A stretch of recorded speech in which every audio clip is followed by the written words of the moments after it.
is the Go Maluku Podcast. My friends, good morning, good evening, good afternoon, wherever you are. Glasgow, it's actually past midnight. A little bit tired, got home early. However, I did felt the need, obviously, that to do another round of the daily debrief by myself, not at the cup venue, but with a cup of tea and out, not wearing a suit anymore, so that's cool. That's nice. Feels great. And yeah, I think for the next couple of days, especially next week, there will be enough days that we'll be probably spending nights at the UN or at COP26. So I'll definitely make use of the of the possibility to go home early. And no, not early, still not early. I did go home at like 10 p.m. So or 9 p.m. Yeah, 10 p.m. But it is still nice to to have a cup of tea, do a debrief, and then call it a day, because tomorrow obviously is another big day at COP26. So COP26 daily debrief. Basically, what I'm going to do is take you through what I've heard, what I've done, that is of a significance, that might be interesting for Indigenous peoples, human rights defenders, and everyone that has an interest in the COP26. For those of keeping score, if the day before yesterday, my time from joining the line towards actually getting into the UN was 75 minutes. Broke that record yesterday was 65 minutes, and broke yesterday's record today with 61 minutes. So a little bit over an hour. However, so I hope maybe by the end of COP26 that the transit time actually from joining the line towards actually getting into the UN is probably like maybe 5 to 10 minutes. Who knows? I hope that we keep improving every day. And also, granted, what I've learned or what I've seen is not what I've seen, but what I'm definitely going to try is tomorrow to go earlier to the UN. So yesterday or on day 3, I went a little bit earlier. Still was too late. So it was around 9. So probably I had to go to the UN by 8 a.m. To beat the crowd and be able to get into the UN at a normal time. Because this morning I was just obviously way too late for caucus meeting. Starting today, every day Indigenous peoples will have their coordination meeting or caucus meeting, starting at 9. Obviously, I missed it. By the time I got into the UN, got into COP26, the caucus meeting was already finished. So unfortunately, no time to get a proper update on other processes. My focus is on Article 6. However, there are Indigenous people that are focused on the platform.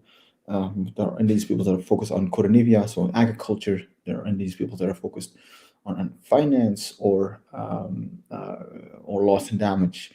And I was keen to learn what the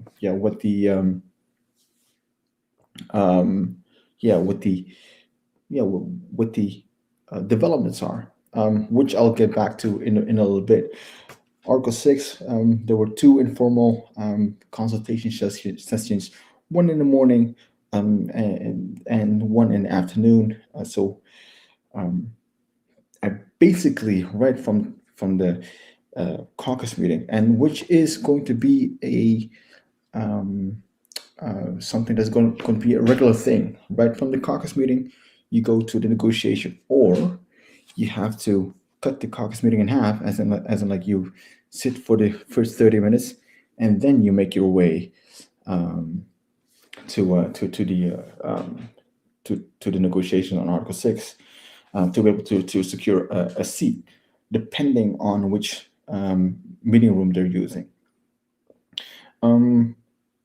First negotiation session was in the big plenary room, so lots of space, no one guest per, or one observer per organization, something like that. No regulation. You go in and you take a seat, and you you pay attention, right? Because that's what you do.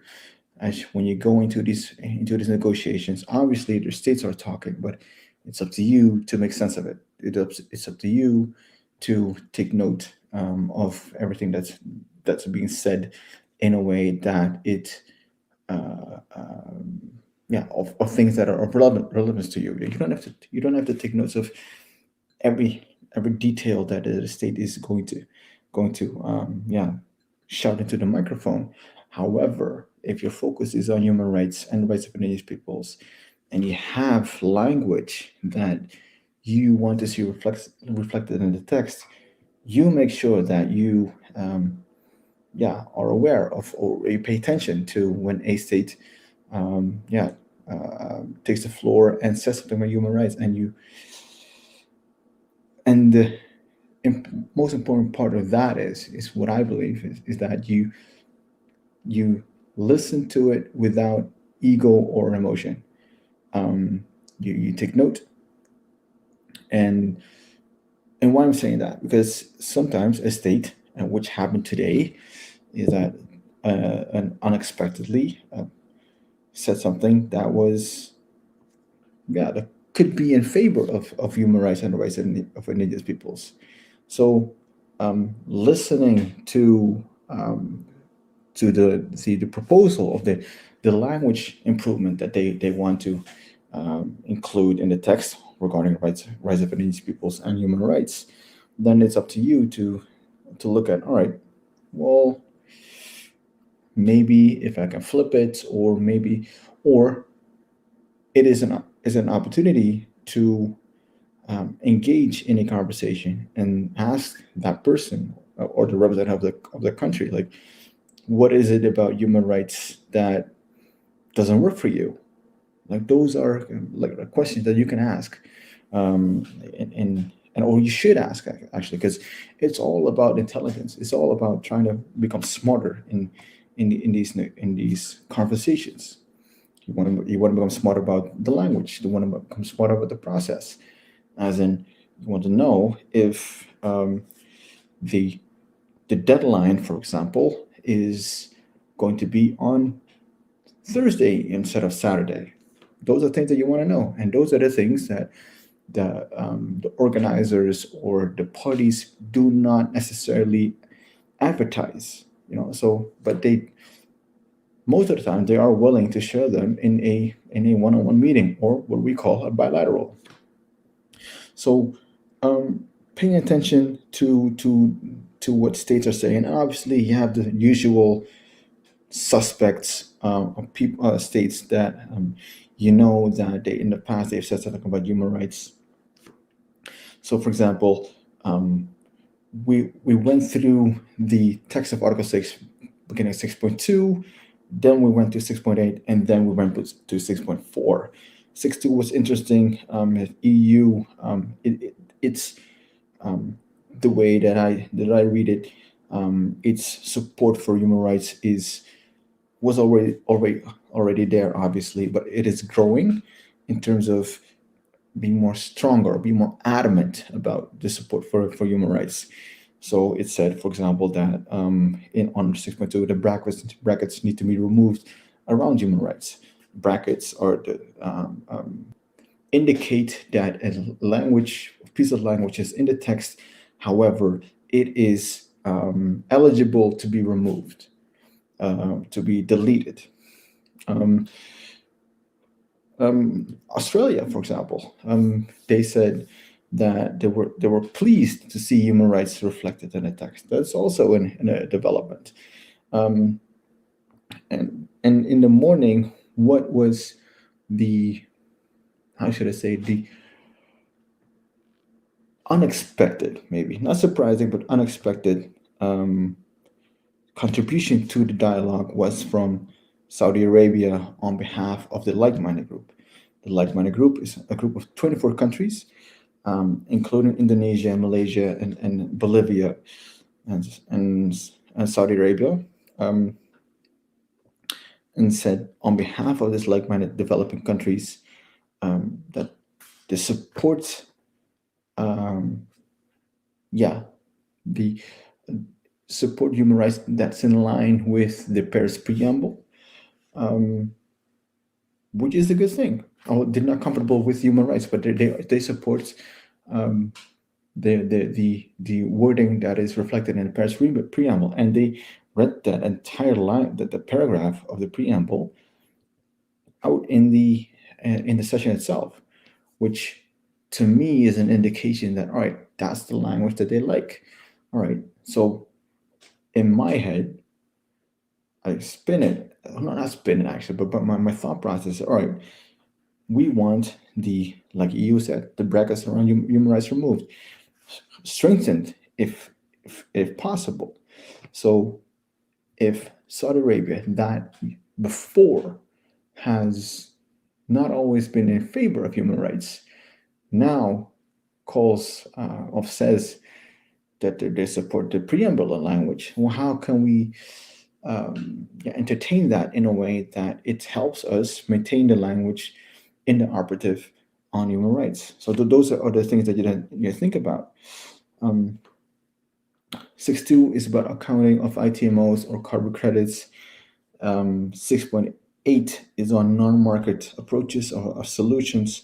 And Bolivia, again, in a very adamant statement, said that it needs a stronger non-market mechanism. And that they've been saying that for the past days, and it's likely that they're going to keep repeating that for the next couple of days. And it is, which made me think about something that I can't remember who said, but it was that in all climate action, human rights needs to be a safeguard. And what I realized, with under 6.2 and under 6.4, there was a human rights reference, but not under 6.8 or 6.8 on non-market solutions. So what I did was to check in with the experts on the human rights the other constituencies, environmental NGOs, and like, hey, 6.8, I'd like to suggest a line on human rights that is broad, and that it's so that it applies under everything that falls under 6.8. And then you talk about it, and then you provide arguments, and there are also other suggestions, and then at some point, or not long after that, we came to an agreement. Yeah, maybe under 6.8 on our article so and so, we should suggest or propose language that includes the protection of human rights and the rights of indigenous peoples. So those, I think that was in the morning, and then in what the chair did was to adjourn the meeting towards the afternoon, and then continue with 6.4. And by that time, it was already like 1-ish, and right after that, I had a meeting with the subset chair or the SB chairs. So the Conference of Parties, the COP26, has two subsidiary bodies. The one is on a subsidiary body on implementation, and there's one subsidiary body on scientific and technical advice. And those two bodies have a co-chair, and these co-chairs, of these chairs, they organize a meeting, and which was facilitated by Graham, the co-chair of the Indigenous Caucus. Um, to reflect on the developments so far, and also to answer some questions that may arise. Um, Environmental NGOs, or the ENGO, or we'll call them, asked, obviously, what do you expect from human rights in Article 6, and what can we expect, and how can we make sure that it stays in? And Indigenous peoples, our constituency, asked, well, how can we elevate the consultative and participatory status of Indigenous peoples as sovereign peoples, outside of the platform, but at a higher level, so that it actually can participate in its own capacity. The answers that the chairs gave were not surprising to me, but they were very broad, and they said on Article 6, the substitute chair said, it is my role is to seek consensus, is to facilitate the process. And the SBI chair said, can't remember what she said, but I can imagine that the Indigenous representatives that came up with the question were not satisfied by it, and it is a very it's answer that it's an answer, but again, it's also a non-answer, because you just repeat the question, or in other words, in the affirmative. And then and then that runs into the clock runs to 2, and that at 2:30 the next session starts. The next negotiation round on Article 6 starts. So you have a little bit of time, so you do know that things might run into late in the evening. So you get a quick bite. You sit down and you reflect with your colleagues. All right, what has happened on the 6.2? What has happened on the 6.8? What has happened in the meeting with the chairs of SUBSTA and SBI? And those are the things that you try to reflect, and you try to make sense of it, and see how it all will affect not only the session on 6.4, but also the session that will occur in the coming days. 6.4 is interesting because that's on the Sustainable Development Mechanism, or that's the to be created Sustainable Development Mechanism. Right. Human rights references in 6.2, human rights references in 6.4. If you recall that from Indigenous point of view, we have 3 key asks that need to be mainstreamed into Article 6. One is environmental and human rights safeguards. 2 is the full and effective, direct, and meaningful participation of Indigenous peoples in all activities, including activity design. And the 3rd is a grievance mechanism, an independent grievance mechanism. The last one falls under 6.8. 6.8 is Sustainable Development Mechanism, and it has some references to human rights. First of all, it says that this superior body needs to consider the human rights and the rights of Indigenous peoples. Then, under activity design, it says that it needs to consult with Indigenous peoples. And then there's further down that article, there's a reference to a grievance that for example, Indigenous peoples, they can go to this superior body for grievances. All right. At first glance, sounds fine, but if you look closer, you see that there are some elements missing.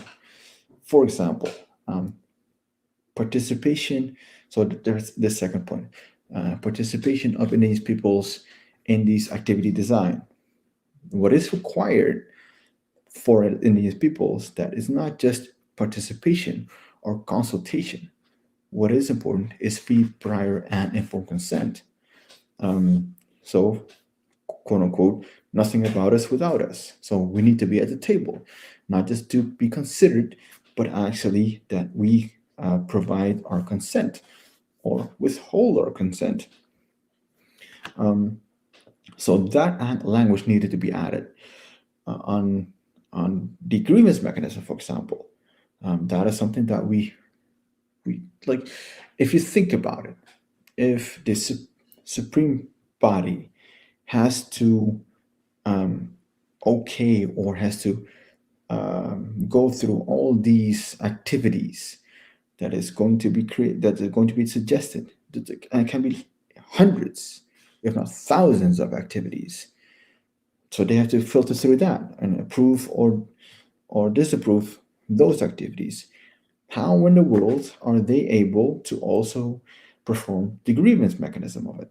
Because that's just, how do they see it? How do they see that, as parties, as states, how do they see the supreme body do exactly that? So in our view, it is much better to have a independent grievance mechanism. So it's not by the supreme body or superior body, but by a different entity. So that particular language would strike out or delete. So our proposal is to delete the reference to superior body as for the grievance mechanism, but replace it by independent mechanism, independent grievance mechanism, and then add another paragraph to it underneath it, like a bis paragraph, calling for the establishment of the independent grievance mechanism, so that it's so you have things covered in activity design and all the activities, that you have things covered, a safeguard on the front end and at the back end. So FPIC on the front end, and there's a grievance mechanism on the back end, and it's all the rationale, the protective layer of human rights and rights in these peoples at the beginning, and that is where the inclusion of the human rights and rights of indigenous peoples is bracketed, unfortunately, but it is in there. What's interesting is that then you heard, that's not what's interesting. What's interesting is that particular session was held in two different rooms. One in meeting room 5, which was only for parties, and meeting room 7 was for observers and that wanted to watch the negotiations. The problem was it was already full before the meeting even started, so I couldn't get in, and it was like one in, one out, and then somebody else could walk in. So I had to wait. But you could see that nobody wants to leave. So I went to the office and tried to work on some other things. And then luckily, Miriam, she sent me a text like, hey, people are leaving. And the meeting is not until 5, but until 6:45. So then I ran back, sat in, and just as I arrived somewhere else, someone left, I could go in. Then I heard some interesting development in terms of remarks in the negotiations. New Zealand obviously lends its support for human rights. India was interesting, said, well, we respect for human rights is okay, but it asks whether it is relevant in the work of Article 6, and requested for the deletion of references to some reference of human rights. What was interesting was Antigua and Barbados wanting to. No, she didn't want any. I think what struck us the most as indigenous peoples is that a authentic reflection on human rights and the rights of indigenous peoples came forward. In its own national capacity, Antigua said that indigenous peoples may also want to participate in the market, and which can include benefit sharing. And that is something that I've been told by several indigenous peoples. There's a lot of indigenous peoples that see this market mechanism as a false solution, but there are also indigenous peoples that see this as an opportunity. Now, for me, it is important to be like almost unemotional about either or. It is important to build in those safeguards, so that either the pros, those that are pro, and those that are con, that yeah, that there's this baseline, right? That went that went through my mind when the representative of Antigua, yeah, took the floor and shared that that they're also looking at the CD, the access to benefits sharing. Maybe there's some elements in there that can help them in the development of this market mechanism that Indigenous people can also participate in. Interesting development, and I think as Indigenous peoples with a lot of experts on CBD right now, at COP, it could be an opportunity for us to help, not just Antigua but other parties in terms of this access and benefit sharing. Ecuador was interesting as well, calling for a clear reflection of reference to the protection of human rights and rights of indigenous peoples, but not just in 6.4, but also in 6.2 and in 6.8. So it like having human rights safeguards, all across the board. And then Solomon Islands, and I've listened to Ian Fry for many years. Very capable, eloquent, knowledgeable. I was surprised by his remark on behalf of Solomon Islands in a good way, saying that we want and I'm paraphrasing, human rights and rights of indigenous people is important, but not just for access and benefit sharing, but more importantly, because we don't want to repeat the experiences that indigenous peoples had being evicted from their lands under the CDM, which is the Clean Development Mechanism under the Nagoya Protocol.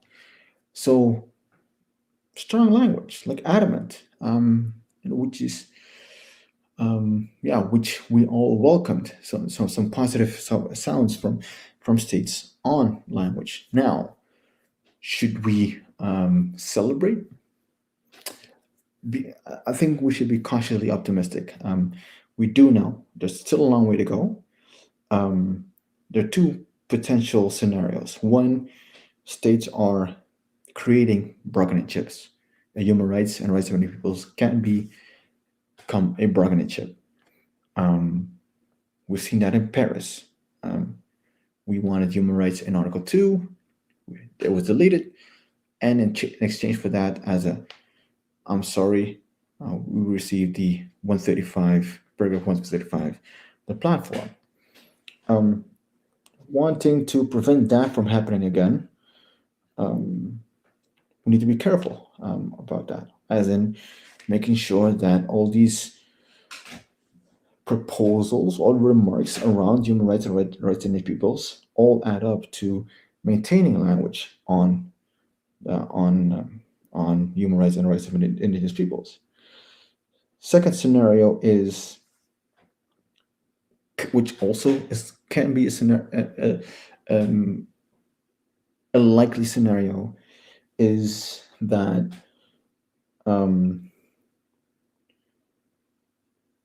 human rights and rights of indigenous peoples, compared to all the other sticky points within Article 6, is peanuts.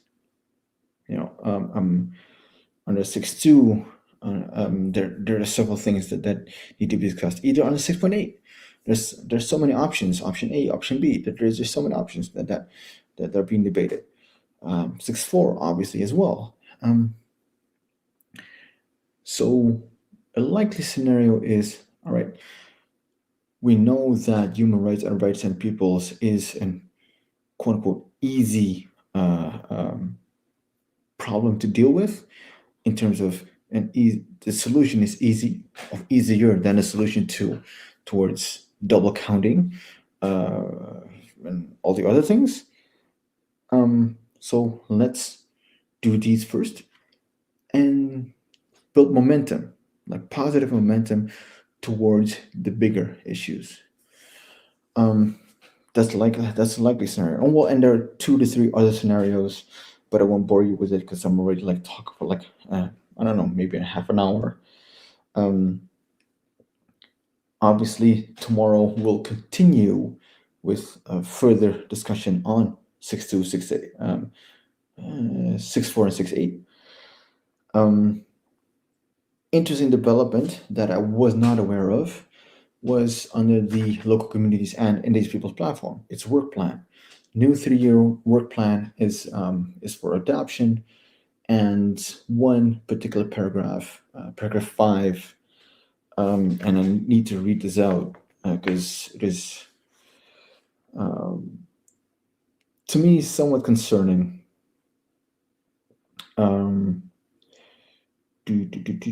Yeah, here we go.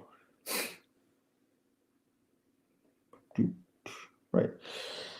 So, local communities and Indigenous People platform, it's facilitated working group. It's a new work plan, new 3-year work plan, which needs to be negotiated, obviously. Paragraph 5, quote, notes that the implementation of the second 3-year work plan of the local communities and Indigenous People platform does not create any new rights or obligations under international law, unquote. So that is the I received this line as a heads up, like, hey Ghazali, do you know what happened here? I'm not engaged. I was focusing on Article 6. I'm not focused on the platform, obviously. So I asked around, hey, who's negotiating on the behalf of Indigenous peoples in the work plan negotiations? And if so, what is the rationale for us to allow this? Because this particular paragraph that, and again, I'll repeat it, that the implementation does not create any new rights or obligations under international law. I don't know what the intent was, but I do know what the consequence is. And I think this sets a dangerous precedent if you let this include stay into the text. For me, if you look at the 3 functions of the platform, and the reference or the respect for the Declaration on the Rights of Indigenous Peoples, which is linked to climate action, it is not linked to words, I don't know, secession or other forms of political ambitions or national aspirations of the Indigenous peoples. So the reference to the Declaration on the Rights of Indigenous Peoples is primarily focused on the Indigenous peoples, protecting Indigenous peoples, and the knowledge and the land, territories, and resources when it comes to climate action. So this particular paragraph 5, is unnecessary. It's not needed. Surely it sends a signal, but if it is a signal towards local communities, then focus it on local communities, but not on Indigenous peoples. So that is something that I want to learn more about. Like, how did this get into the? Because we didn't, definitely since Marrakesh, up until Katowice in 2018, we have been struggling, well, not struggling, but fighting for a facilitated working group and a work plan that that elevates indigenous peoples, but not limits indigenous peoples. And this new work plan has the an element or includes an element that is limiting to indigenous peoples, and which is super unnecessary. It's not you do not need to add a paragraph 5, in my opinion, based on my own my own interpretation of the language. You don't need it. So I'm keen to learn. First of all, who is negotiating on behalf of indigenous peoples in the negotiations on the work plan? Second, how did it get in there? Who proposed it? What's the rationale? I think that everyone deserves to know that did the straw poll, and that there's a lot of indigenous people that are concerned about the inclusion of this paragraph. So there's, let me wrap this up now. There's a lot has happened in terms of continuous dialogue, continuous discussion. That yeah, that now I lost my train of thought. In terms of the further advancement of Article 6 and human rights and rights of indigenous peoples in Article 6, and also the learning how this particular language, this paragraph, when it's to the text, and also like if there's any form of remedy, if can we yeah, I would love to delete it. If not, can we rephrase it? If not, can we add and remove elements? There are many options on the table, but the most important part, I believe, is that this reference needs to be deleted. It's unnecessary, and if it's focused on local communities, for example, because that's what I heard, that's a scuttlebutt, then phrase it differently, because this doesn't make any sense. So, and yeah, so and apparently, like the tomorrow, I'll break my own record of standing in line for COP26. Hopefully, be able to get in time in the caucus for a couple of minutes, and yeah, then obviously go to the negotiation on Article 6. But I'm also interested in having a look if there's a negotiation session on the platform, on the work plan. I'm keen to maybe step out for a couple of minutes and have a look see on what's going on.